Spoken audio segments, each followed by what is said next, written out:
Hi friends, welcome back to our channel iSmart all in one Telugu. ఈరోజు ఒక మంచి రెసిపీతో మీ ముందుకు వచ్చేసానండి. అదేంటంటే వెజిటేబుల్ దోశ. చాలా టేస్టీగా ఉంటుంది, చాలా ఇన్స్టెంట్గా కూడా అయిపోతుంది. ఇప్పుడు దాని తయారీ విధానం చూసేద్దాం పదండి. ముందుగా దాంట్లో కావాల్సిన పదార్థాలు బియ్యం, పెరుగు, అల్లం, పచ్చిమిర్చి, ఉడకబెట్టిన పొటాటో, పాలకూర, కొత్తిమీర, కరివేపాకు, పచ్చిమిర్చి, టమాటో, ఆనియన్, సాల్ట్ అండి, జీలకర్ర. మనం ముందుగా బియ్యాన్ని మినిమం ఒక 4 అవర్స్ నాననివ్వాలి. ఇప్పుడు ఒక మిక్సీ జార్లోకి తీసుకోవాలి. అందులో మనం ఉడకబెట్టిన పొటాటో ఉంది కదా, అది వేసేసి మెత్తగా పేస్ట్ చేసుకోవాలి.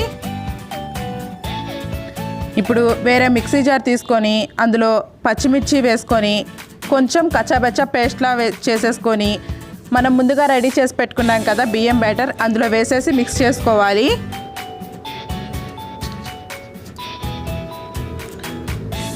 అది పూర్తిగా మిక్స్ అవ్వనివ్వాలండి. అది మిక్స్ అయ్యాక అందులో 1 కప్ ఆనియన్ వేసుకుందాము. ఆనియన్స్ చాలా సన్నగా చాప్ చేసుకోండి, టేస్ట్ బాగుంటాయి. 1/2 కప్పు టమాటో పీసెస్,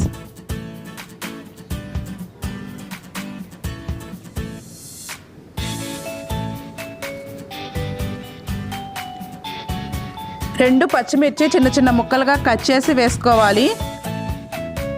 1 కప్పు పాలకూర అండి. ఇక్కడ మీరు పాలకూరకు బదులు తోటకూర, ఏ ఆకుకూరలన్నా యూస్ చేసుకోవచ్చు. పాలకూర 1 కప్ కాకపోయినా 2 కప్స్ కూడా తీసుకోవచ్చు. కొంచెం కొత్తిమీర,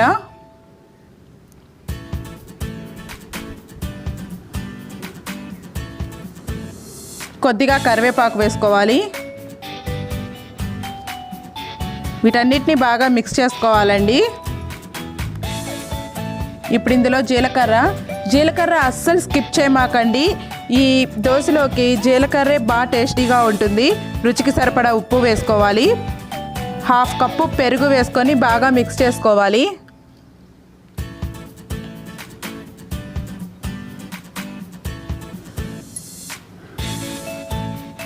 చూసారు కదా, సరిపోతుంది. ఇప్పుడు స్టవ్ మీద ఒక పెనం పెట్టేసుకుందాము.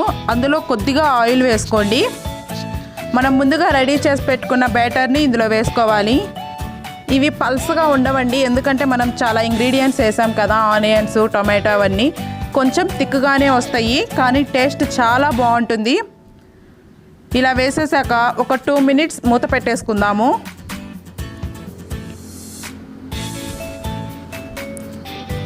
చూడండి, ఇప్పుడు రెండో వైపుకి టర్న్ చేసుకొని మళ్ళీ మూత పెట్టి గోల్డెన్ కలర్ వచ్చేదాకా కాలనివ్వాలి.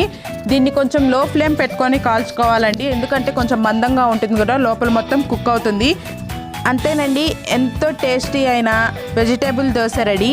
ఇందులోకి పల్లీల చట్నీ చాలా బాగుంటుందండి. ఇవి చాలా ఇన్స్టెంట్గా, చాలా ఈజీగా అయిపోతాయండి. చాలా టేస్టీగా కూడా ఉంటాయి. మీరు కూడా తప్పకుండా ట్రై చేసి మీకు ఎలా వచ్చిందో మా కామెంట్స్ రూపంలో తెలియచేయండి. పిల్లలకి ఎప్పుడు రొటీన్ దోశ కాకుండా ఇలా వెరైటీగా వేసియండి. పిల్లలే కాదు, ఇంట్లో పెద్దలు కూడా చాలా ఇష్టపడతారు. ఈ వీడియో మీకు నచ్చినట్లయితే తప్పకుండా లైక్ చేయండి, మీకు తెలిసిన వారికి షేర్ చేయండి.